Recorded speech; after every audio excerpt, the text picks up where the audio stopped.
Some things are not meant to be found. Some secrets are buried so deep, their discovery unleashes only darkness. In the digital age, these secrets can hide in plain sight, waiting on forgotten hard drives, or in the static between dead frequencies. This is the story of one such discovery, a recording. A recording that, by all accounts, should have been destroyed, erased from existence forever. It began, as these things often do, with curiosity. Liam and Chloe were amateur urban explorers, drawn to the forgotten and the decaying. Their thrill wasn't just in trespassing, but in unearthing the whispers of history, the echoes of lives long past. They'd heard rumors of Blackwood Sanatorium, a place abandoned for over 50 years, a place where suffering was said to have seeped into the very walls. Under the cloak of a moonless night, they found Blackwood. It loomed before them, a skeletal giant against the bruised sky. The air was heavy, cold, carrying the scent of damp earth and something else, something acrid and unsettling.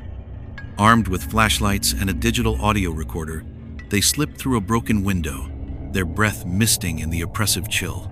The sanatorium was a labyrinth of decay. Each creak of the floorboards, each rustle in the unseen corners, tightened the knot of unease in their chests. It was in what appeared to be an old records room, amidst toppled filing cabinets and water-damaged documents, that Chloe spotted it.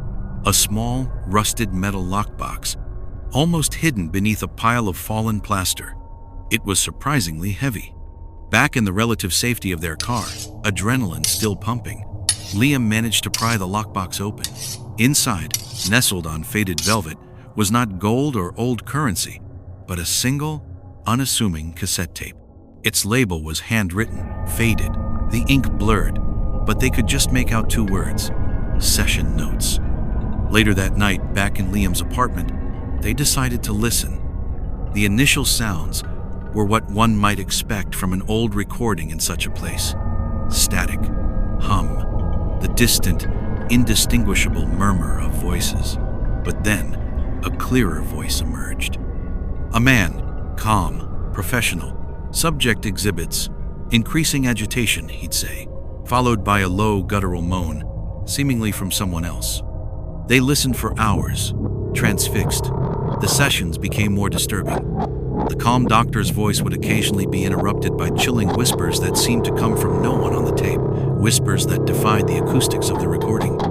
Sometimes, the whispers seemed to respond to their own hushed comments in the room. Chloe swore she heard her name, soft and sibilant, woven into the static.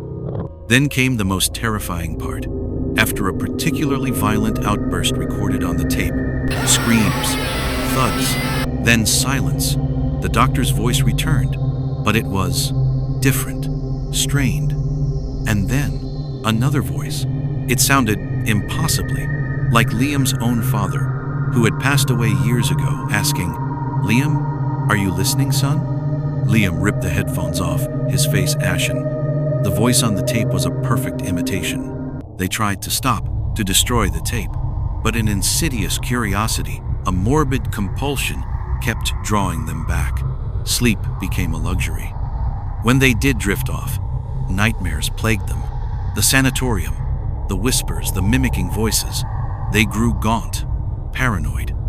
The recording, they realized, wasn't just a window into past suffering. It was a conduit. Something was listening back. Friends and family grew concerned. Liam and Chloe became reclusive. Calls went unanswered, texts unread. The last anyone heard from Chloe was a frantic, garbled voicemail message left for her sister, half sobs, half static, in which she just kept repeating, "It knows. It knows us. It's not just on the tape anymore."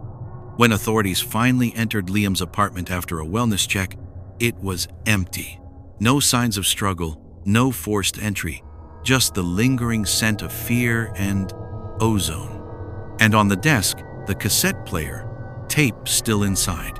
Some say the police took it, filed it away as inconclusive evidence in a missing persons case.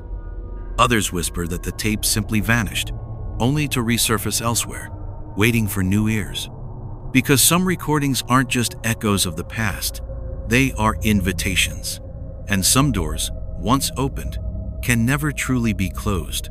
The contents of that tape, the true nature of what it captured, remains a terrifying unknown, a piece of forbidden knowledge that, perhaps, should have remained buried, silent, and forever destroyed.